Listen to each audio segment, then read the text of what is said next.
We can't say it. It's just can't get to my head to understand the stupidity of all the dumb stuff happening. I just can't. Guys, I'm just going to leave this with one final thought.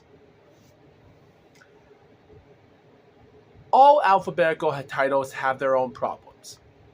And I've said this back in the day during my other podcasts. So I really can't argue about it anymore. You know what upsets me the most? We have Oleksandr Usyk. He's won fights against Anthony Joshua twice, Daniel Dubois, and Tyson Fury. You know what those guys have in common? They're British. And we're reporting in December the 21st in Saudi Arabia, they're going to have a rematch. Oh, God. Why? And Usyk is still undisputed, but the thing is, guys, I just don't see Fury fighting. I don't know. Guys, something does tell me Fury can fight in this fight. I do have a feeling this rematch might happen, and Fury might make a huge comeback and an unbelievable win. I do see that happening. The other half, I just see this fight being a waste of time, and it's just going to be a win for Usyk, and if it is, it's a waste of time. And if that's it, who's he going to fight next? Well, Usyk did say that he was going to go back to cruiserweight, and some people say he shouldn't go to bridgerweight because it's a bad division, which I do agree with. Counterpunch Boxing once said when he made a video about Usyk going back to cruiserweight. But guys, going back to cruiserweight is the same way as how Japanese boxer Mitsuru branded Chijima when he was 10-0 at the time. He weighed 250 pounds to 60 pounds at his 5'10" stature at the time, being a big heavyweight. We come 2024, he takes on a nobody from Romania. He loses over 30 to 40 pounds to be at 225 pounds to be in the bridgerweight division. Yeah, that weight didn't help him. He lost in all rounds by decision. If it didn't work for Tajima, it's not going to work for Usyk. Guys, even if Usyk does retain his belt and win against Fury, I do see him having a couple more good fights left in him. I do see him going undefeated, winning a couple more fights, and he might be 25-0 in 2025 or 2026.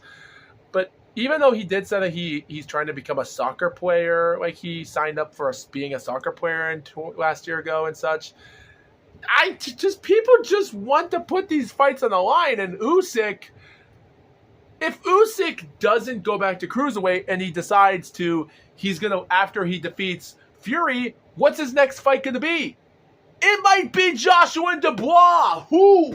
Guys, in defense, Joshua did everything he could to get back to the ranks. He defeated Jermaine Franklin. He defeated Robert Helenius. Several days' notice. He defeated Aldo Valine and that Francis Ngannou, blah, blah, blah. Daniel Dubois comes back from his loss with Usyk, defeats Jarrell Miller. Great. Phil Pergovich. I hate it. He won the fight. BS. Yes, IBF interim. There. I understand. They both Joshua and Dubois did what they had to do to come back from their losses to win multiple fights. I get it. But for the love of God, why do we want to pay money to see Oleksandr Usyk having a rematch with Daniel Dubois? Why do we want to see a rematch with Anthony Joshua? Oleksandr Usyk, if you're watching this video, please, there's no point of Oleksandr Usyk boxing in the heavyweight division no more, because if he's not going to fight against anyone else, please retire. Even if you defeat Tyson Fury in December, or if the fight doesn't take place, and I'm 50% sure that the fight won't take place. I'm 25% sure Fury might make an unbelievable, oh my God, victory, and then they're going to have a trilogy match for a third time and waste time for Ajit Caballel, Martin Bacall, Phil Pergovich. Zhou Zhang, boxers that have never fought for a world title. And they've been in the ranks for several goddamn years. And the only goddamn fighters that are people that are going to give them these title fights are goddamn Daniel Dubois and Anthony Joshua. Bullshit. Who wants to see rematches after rematches? This is bullshit. And it's bullshit. Even Frank Sanchez tried to find his luck some time ago to have a title fight back with him, but he lost against Ajit Caballel. He's number 3 in the rank. Otto Valine is trying to come back from his loss to fight in July in Atlantic City against a nobody right now, and I wish him good luck. Kubrat Pulev is trying to get his title shot, and Manuel Achar is saying, nope, I'm going to tear my bicep and keep this title for a long time. Jared Anderson, good luck to him, because I don't think he's going to defeat Martin Bacall after he got arrested for DUI a few months ago, so I think his career is dead. Joe Joyce, he's past his prime. He's 1 month older than Deontay Wilder, both born the same age. Ajit Caballel, still. F.A. Ajagba, I don't know. Luis Ortiz, he's out of his prime. Dillian White past his prime as well, but he had his title shot, so he's done. Friggin' Arslandik Bekbudov, Justice Hooney. What about Phil Hergovich? What about...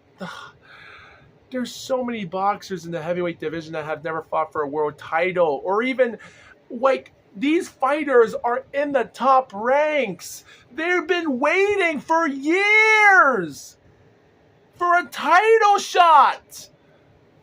And if Oleksandr Usyk does have the rematch win for Fury in December, his next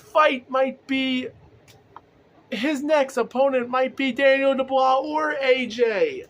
Why do we want to see this?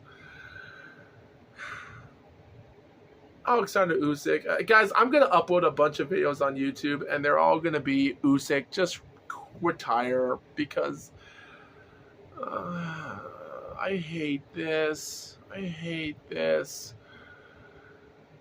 Alright, guys, hope you viewers enjoyed this podcast. Thanks for watching this Chapter 7, the WBA, The Road. Thank you, viewers, for watching Chapter 7, The Road to the Undisputed Heavyweight Champion, Part 7, the WBA regular champion. You viewers don't know how hard this was. This has to be the hardest project I've ever made in my life since... Oh, man. I can't believe I've been recording for 2 hours, and this is it. Just Oleksandr Usyk. Just retire. You achieved competition. We don't want to see another damn rematch against another British bastard. Just quit. Have some other these new fighters that are in the boxing right now and give them a chance for a heavyweight title shot. It's not worth it. It's not worth the rematch against this drunken Gypsy King. It's not worth the effort of... And it's not worth the effort of going back to cruiserweight, because I don't see that his body can maintain it.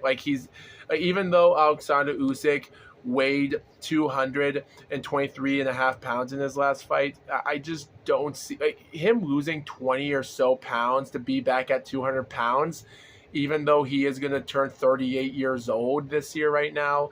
A 38-year-old man losing that amount of weight, that's not a good idea. Usyk, just retire. That's it. Well, there we have it, guys. That is the end for the WBA. Thanks for watching this podcast, and make sure you viewers stand by, and we'll see what my next project is, and we'll see what happens in the future. So with that being said, thank you, viewers, for watching this whole podcast, and Foxwolf out. Thank you.